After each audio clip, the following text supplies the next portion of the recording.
Well, hey, what's up, everybody? What's up, YouTube? What's up, Bible fanatics? What's up, world out there? Looking today at a new Bible that I got recently in the mail, and it is the Christian Standard Bible, the new CSB. Used to be called the Holman Standard Bible, and then people figured out that that name sounded a little bit too proprietary.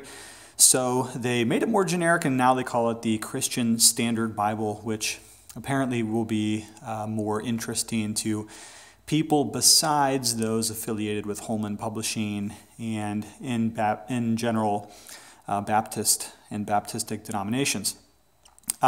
Looking at the CSB Ultrathin Reference Bible, and this is an interesting one. As I said, got it free in the mail as a review of a Bible, so here I am doing my duty of diligently reviewing said Bible.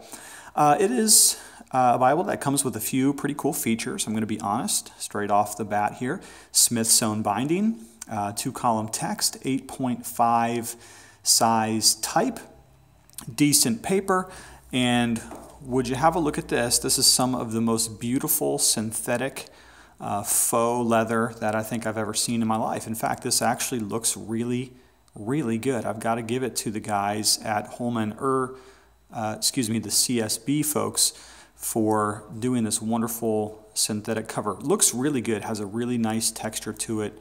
Very cool. And by the way, this Bible immediately passed, I should say, the coolness test, because my son saw this at home, had barely even looked at it much myself, and he picked it up immediately and said, "Dad, I want to take this Bible to youth group. This looks very cool." So he took it without my permission, and he brought it to youth group, and obviously if he's 13 and thinks his Bible is cool, then I think a lot of people will think the same as well.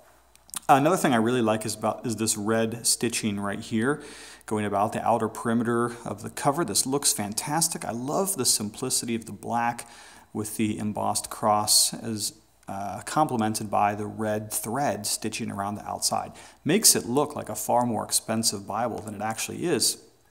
In point of fact, it comes somewhat inexpensively at a price of about $22, according to Amazon.com, the website to which I will, of course, point you in the description of this video. Let's look at the spine here. Pretty simple spine, very standard. Nothing raised or indented or embossed about these three stripes here. They're not really ribs, they just are fancy stripes, although they do look pretty cool. And what we have on the inside here is, unfortunately, a bit of a run-of-the-mill paste-down binding.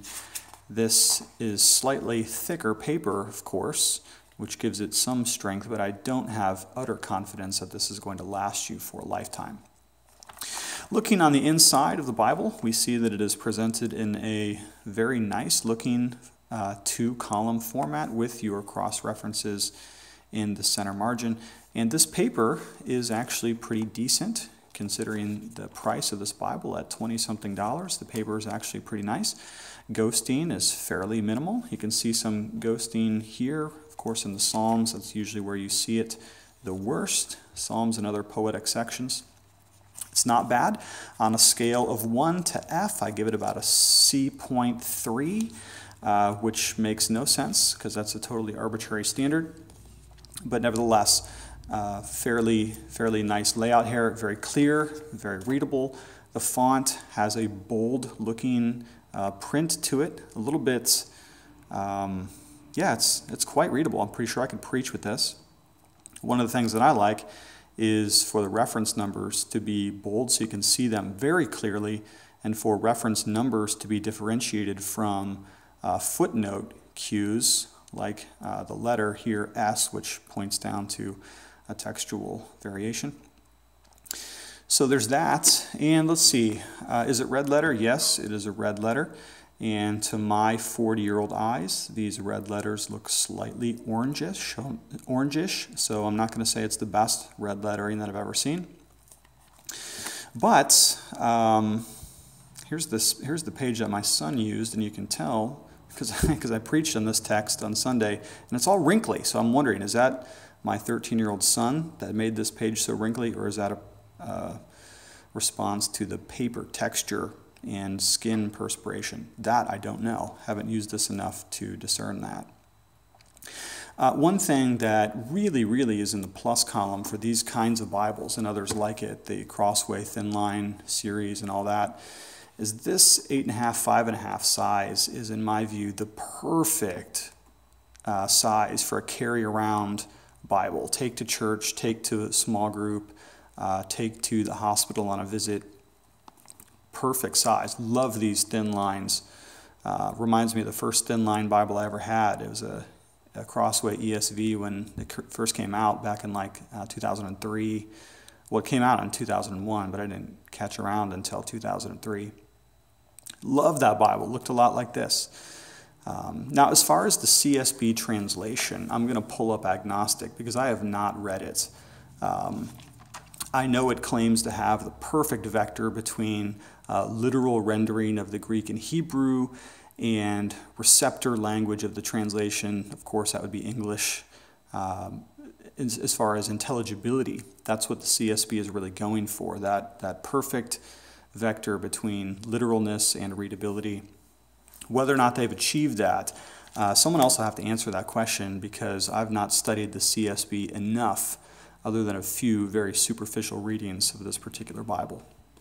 Okay, so it comes in a little dust jacket like this, nothing to write home about, probably won't even keep it past this particular video review, but now you have enough information to decide if you want to spend $20 on this copy of the CSB, the Christian Standard Ultrathin Reference.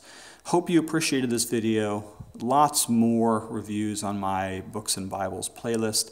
If you're going to get this, jump over to Amazon.com. There will be a direct link to do so. And I love you lots, and we'll see you soon. Talk to you later.